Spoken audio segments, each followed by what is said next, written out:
विरोधी पक्षाच्या कार्यकर्त्यांवरही लक्ष ठेवा, केंद्रीय गृहमंत्री अमित शहांच्या कार्यकर्त्यांना सूचना। केंद्रीय गृहमंत्री अमित शहा हे 2 दिवसीय महाराष्ट्र दौऱ्यावरती आहेत। नागपूरमध्ये थोड्याच वेळापूर्वी त्यांचं आगमन झालं। नागपूर या ठिकाणी भाजपच्या कार्यकर्त्यांचा एक मेळावा आयोजित करण्यात आला। या मेळाव्याला राज्यभरातून जवळजवळ 1000 ते 1200 प्रमुख कार्यकर्ते भाजपचे उपस्थित आहेत। या संपूर्ण मेळाव्याला संबोधित करताना विरोधी कार्यकर्त्यांवरतीही लक्ष ठेवा, अशा सूचना अमित शहा यांनी दिल्या।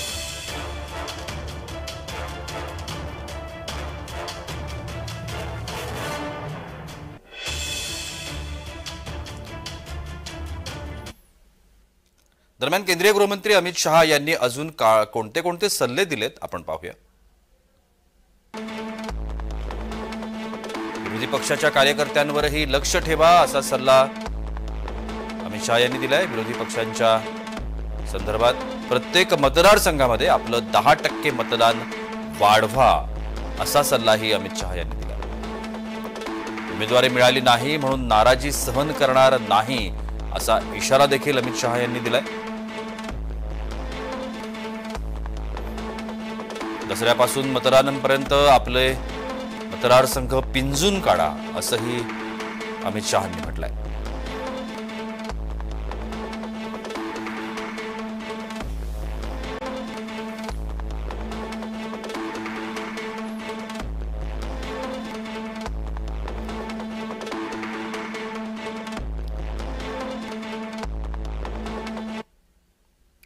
आपण या सगळ्या संदर्भात अधिक माहिती घेऊया। आमचे नागपूरचे प्रतिनिधी हितेश मेश्राम आता माझ्यासोबत आहेत। हितेश, 2 दिवसीय दौऱ्यावर आहेत अमित शहा आणि आता नागपूरमध्ये कार्यक्रम सुरू आहे, मेळावा सुरू आहे, अधिक काय माहिती आहे?